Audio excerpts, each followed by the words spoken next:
ଆସ କଥାବାର୍ତ୍ତା ହେବା। 1 ନମ୍ବର। ଜିତେନ୍ଦ୍ର କାହାକୁ ଚିଠି ଲେଖିଥିଲା ଓ ସେଥିରେ କ'ଣ ଲେଖିଥିଲା? ଉତ୍ତର। ଜିତେନ୍ଦ୍ର ତାର ବନ୍ଧୁ ସିଦ୍ଧାର୍ଥକୁ ଚିଠି ଲେଖିଥିଲା ଓ ସେଥିରେ ସେ ଖରା ଛୁଟିରେ କେଉଁଆଡ଼େ ବୁଲିବାକୁ ଯାଇଥିଲା ସେ ବିଷୟରେ ଲେଖି ଜଣାଇଥିଲା। 2 ନମ୍ବର। ଜିତେନ୍ଦ୍ର ଛୁଟି କଟାଇବାକୁ କେଉଁଠାକୁ ଯାଇଥିଲା? ଉତ୍ତର। ଜିତେନ୍ଦ୍ର ଛୁଟି କଟାଇବାକୁ ତାର ମାମୁଁ ଘର ପୁରୀକୁ ଯାଇଥିଲା। ସେଠାରୁ ସେ କୋଣାର୍କ ମଧ୍ୟ ଯାଇଥିଲା। 3 ନମ୍ବର। ତୁମେ ଏ ବର୍ଷ ଗ୍ରୀଷ୍ମଛୁଟି କଟାଇବାକୁ କେଉଁଠାକୁ ଯାଇଥିଲ କୁହ? ଉତ୍ତର। ପିଲାମାନେ ତୁମେ ଯେଉଁଠାକୁ ଯାଇଥିବ ସେହି ସ୍ଥାନର ନାମ ଏଠି ଲେଖିବ। ଉତ୍ତର। ମୁଁ ଏ ବର୍ଷ ଗ୍ରୀଷ୍ମଛୁଟି କଟାଇବାକୁ ବନ୍ଦର ସହର ପାରାଦୀପକୁ ଯାଇଥିଲି। 4 ନମ୍ବର। ଶାରୀରିକ ଶ୍ରମ ପାଇଁ ମାମୁଁ ତାକୁ କ'ଣ କ'ଣ କରିବାକୁ କହୁଥିଲେ? ଉତ୍ତର। ଶାରୀରିକ ଶ୍ରମ ପାଇଁ ମାମୁଁ ତାକୁ ଚାଲିବା, ଖେଳିବା, ସାଇକେଲ ଚଳାଇବା, ଦୌଡ଼ିବା ଓ ପହଁରିବା ପାଇଁ କହିଥିଲେ। 5 ନମ୍ବର। ତୁମେ କେଉଁ ସବୁ ସ୍ଥାନକୁ ବୁଲିବାକୁ ଯାଇଛ ତାହାର ନାମ ଲେଖ। ଉତ୍ତର। ପିଲାମାନେ ତୁମେ ଯେଉଁ ଯେଉଁ ସ୍ଥାନକୁ ବୁଲିବାକୁ ଯାଇଥିବ ତାହାର ନାମ ଏଠି ଲେଖିବ। ମୁଁ ପୁରୀ, କୋଣାର୍କ, କାକଟପୁର ମଙ୍ଗଳା, ବାଙ୍କିର ଚର୍ଚ୍ଚିକା, ଝଙ୍କଡ଼ର ସାରଳା, ଯାଜପୁରର ବିରଜା, ଘଟଗାଁର ତାରିଣୀ ମନ୍ଦିର ଆଦି ଆଧ୍ୟାତ୍ମିକ ସ୍ଥାନଗୁଡ଼ିକୁ ବୁଲିବାକୁ ଯାଇଛି। ଚିନ୍ତା କର ଓ ଲେଖ। 1 ନମ୍ବର। ଏହି ପତ୍ରରୁ ପୁରୀ ସହର ବିଷୟରେ କ'ଣ ସବୁ ଜାଣିବାକୁ ମିଳିଲା? ଉତ୍ତର। ପୁରୀ ସହରର ଜଗନ୍ନାଥ ମନ୍ଦିର ପୃଥିବୀ ପ୍ରସିଦ୍ଧ। ପୁରୀର ରଥଯାତ୍ରା ମଧ୍ୟ ବିଶ୍ୱ ପ୍ରସିଦ୍ଧ। ପ୍ରତିଦିନ ହଜାର ହଜାର ଲୋକ ମହାପ୍ରଭୁ ଜଗନ୍ନାଥଙ୍କ ଦର୍ଶନ ନିମିତ୍ତ ପୁରୀ ଆସିଥାନ୍ତି। ପୁରୀର ସମୁଦ୍ରକୂଳ ବହୁତ ସୁନ୍ଦର। ସମୁଦ୍ର କୂଳରେ ବୁଲିବା ପାଇଁ ଦେଶ ବିଦେଶରୁ ଅନେକ ଲୋକ ଏଠାକୁ ଆସିଥାନ୍ତି। 2 ନମ୍ବର।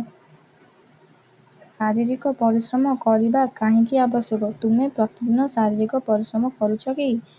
ପିଲାମାନେ ଶାରୀରିକ ପରିଶ୍ରମ କାହିଁକି ଆବଶ୍ୟକ ଦେଖିବା।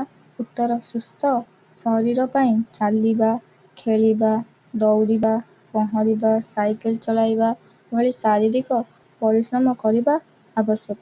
ହଁ, ମୁଁ ପ୍ରତିଦିନ ଶାରୀରିକ ପରିଶ୍ରମ କରୁଛି। ମୁଁ ବିଭିନ୍ନ ଖେଳ ଖେଳିବା ସହ ପ୍ରତିଦିନ ବ୍ୟାୟାମ କରୁଛି। 3 ନମ୍ବର। ଜିତେନ୍ଦ୍ର କେଉଁ ସବୁ ଖେଳ ଖେଳେ ବୋଲି ସାଙ୍ଗକୁ ଲେଖିଥିଲା? ଉତ୍ତର। ଜିତେନ୍ଦ୍ର କ୍ରିକେଟ, କବାଡ଼ି, ଖୋଖୋ ଖେଳେ ବୋଲି ସାଙ୍ଗକୁ ଲେଖିଥିଲା। 4 ନମ୍ବର। ତୁମକୁ କେଉଁ ଖେଳ ଖେଳିବାକୁ ଭଲ ଲାଗେ ସେଗୁଡ଼ିକର ନାମ ଲେଖ। ଉତ୍ତର। ମୋତେ କବାଡ଼ି, କ୍ରିକେଟ, ବୋହୁଚୋରି, ଫୁଟବଲ, ଭଲିବଲ ଆଦି ଖେଳିବାକୁ ଭଲ ଲାଗେ। ଭାଷାର କଥା। ତୁମେ ଯେଉଁ ପ୍ରସଙ୍ଗଟି ପଢ଼ିଲ ସେଥିରେ କେତେକ ଖେଳର ନାମ ଅଛି। ସାରଣୀରୁ ବାଛି ଖାଲି ସ୍ଥାନରେ ଲେଖ। ଯେମିତିକି ଗୋଟେ ଏକ୍ଜାମ୍ପଲ ଥିଲା ଏଠି କ୍ରିକେଟ, ସେମିତିକା ଆମେ ଲେଖିବା। ଆଉ ଗୋଟେ ହେଉଛି ଏଠି ଫୁଟବଲ, ଆଉ ଲୁଡୁ, ଟେନିସ୍, ଖୋଖୋ ହେଲା। କ'ଣ କବାଡ଼ି ଏଠି ଆମେ ଲେଖିବା। Kabaddi, football, kho kho, ludo, tennis. 2 number. ତୁମ ବିଦ୍ୟାଳୟରେ ତୁମେ କେଉଁ ସବୁ ଖେଳ ଖେଳିବାକୁ ଭଲ ପାଅ ତାର ନାମ ଲେଖ। ଲେଖିବା ଚାଲ। କ୍ରିକେଟ, ଲୁଡୁ, ଫୁଟବଲ, ବୋହୁଚୋରି, କବାଡ଼ି, ବ୍ୟାଡମିଣ୍ଟନ ଆଉ ଲୁଚକାଳି, ଭଲିବଲ। 3 ନମ୍ବର। ପ୍ରସଙ୍ଗରେ ଥିବା ର ଫଳାଯୁକ୍ତ ଶବ୍ଦ ବାଛି ଲେଖ ଓ ବାକ୍ୟ ଗଠନ କର। ର ଫଳା କେମିତି ପିଲାମାନେ? ଏମିତି ତଳେ ଥିବ। ଯେମିତିକି ଏକ୍ଜାମ୍ପଲ ଥିଲା ରଥଯାତ୍ରା। ଉତ୍ତର। ରଥଯାତ୍ରା ପୁରୀର ରଥଯାତ୍ରା ବିଶ୍ୱ ପ୍ରସିଦ୍ଧ। ଚନ୍ଦ୍ରଭାଗା। ଚନ୍ଦ୍ରଭାଗାରେ ମାଘ ସପ୍ତମୀ ଦିନ ବୁଡ଼ ପକାଇଲେ ପୁଣ୍ୟ ହୁଏ। ପ୍ରସିଦ୍ଧ। ବରଗଡ଼ର ପ୍ରସିଦ୍ଧ ଧନୁଯାତ୍ରା 11 ଦିନ ଧରି ଅନୁଷ୍ଠିତ ହୁଏ। ପ୍ରତିବର୍ଷ କଟକରେ ବାଲିଯାତ୍ରା ଅନୁଷ୍ଠିତ ହୁଏ। ସମୁଦ୍ରକୂଳରେ ବୁଲି ଆସିଲେ ମନ ଖୁସି ହୋଇଯାଏ।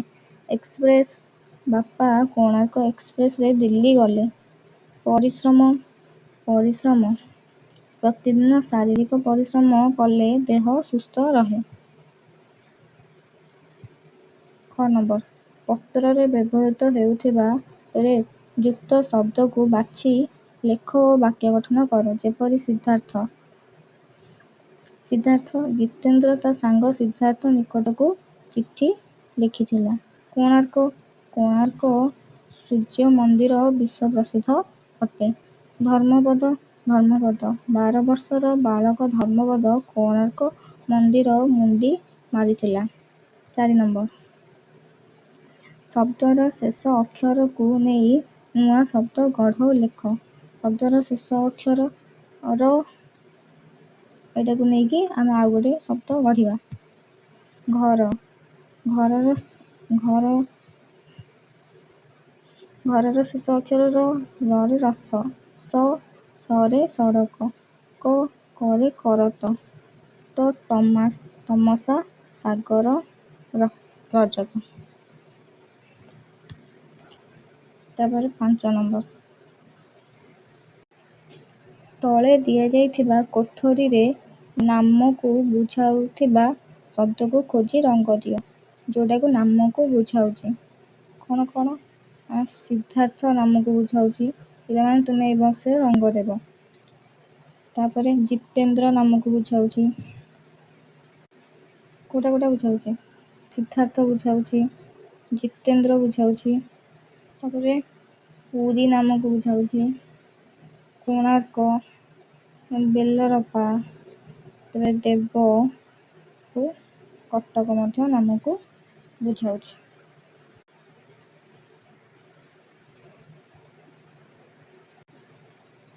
ଅଧିକ ଜାଣିବା କଥା।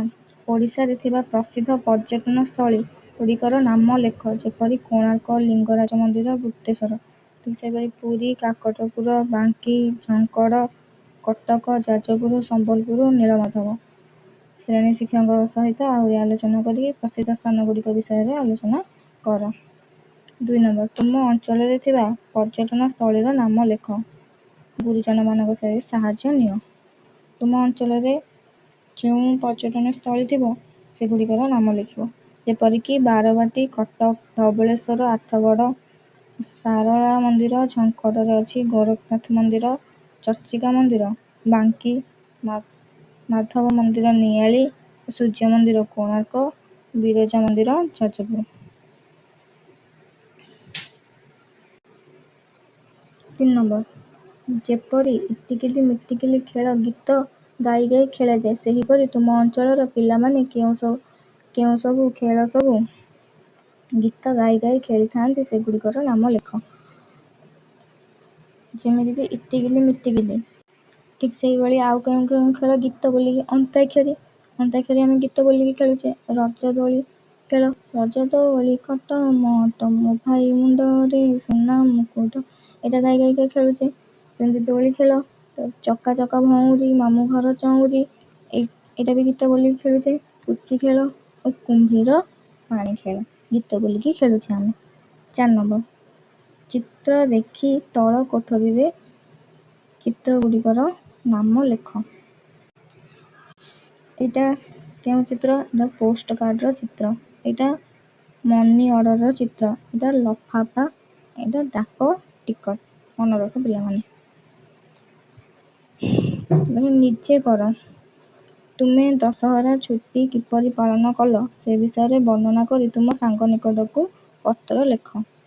ପ୍ରିୟ ଚନ୍ଦ୍ରମଣି, ସ୍ଥାନ କଟକ, ତାରିଖ ଯେଉଁ ତାରିଖରେ ଲେଖିବ ସେହି ତାରିଖକୁ ପଠେଇବ। ଯେଉଁ ତାରିଖରେ ଲେଖିଥିବ ସେହି ତାରିଖକୁ ଏଇଠିକିନା ଲେଖିବ। ଆଶା କରେ ଭଗବାନଙ୍କ କୃପାରୁ ତୁ ଭଲରେ ଥିବୁ। ମଉସା ମାଉସୀଙ୍କୁ ମୋର ପ୍ରଣାମ ଜଣାଇଦେବୁ। ଦଶହରା କଟକ ସହରବାସୀଙ୍କ ପାଇଁ ଏକ ଗଣ ପର୍ବ। ଦଶହରା ଛୁଟିରେ ମୁଁ ପ୍ରତ୍ୟେକ ବଜାରରେ ହେଉଥିବା ମା ଦୁର୍ଗାଙ୍କ ପ୍ରତିମା ଓ ମଣ୍ଡପର ସାଜସଜ୍ଜା ବୁଲି ଦେଖିଲି।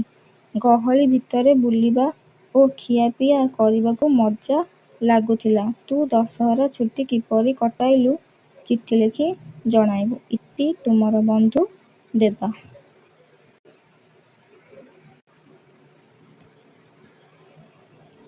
ତା ଠିକଣା ପ୍ରେରକ ଓ ପ୍ରାପ୍ୟସୁ ଲେଖିବ। ଟିକେଟ ଲଗାଇବ। ପ୍ରେରକ କିଏ? ଯିଏ ଚିଠି ଲେଖୁଛି। Debadatta Swain, CDA sector 7, Cuttack. Pin number ଲେଖିବ। ଯାହା ପାଖକୁ ଚିଠିଟା ଯିବ ତା ନାଁ ଲେଖିବ। ଚନ୍ଦ୍ରମଣି ବିଶ୍ୱାଳ। ସେ କେଉଁଠି ରହେ? ଗୋପାଳପୁର, କଟକ। Pin number. ପିଲାମାନେ, ଯଦି ତୁମମାନଙ୍କୁ ଭିଡ଼ିଓ ଭଲ ଲାଗେ ତେବେ ରାନୀ ପ୍ରିୟଙ୍କା ୟୁଟ୍ୟୁବ୍ ଚ୍ୟାନେଲର ଏହି ସବସ୍କ୍ରାଇବ୍ ବଟନକୁ କ୍ଲିକ୍ କରନ୍ତୁ, ଯାହାଦ୍ୱାରା ଏମିତି ଅନେକ ଏଜୁକେସନାଲ ଭିଡ଼ିଓ ଆପଣମାନେ ପାଇପାରିବେ। ରହୁଛି। ଜୟ ଜଗନ୍ନାଥ।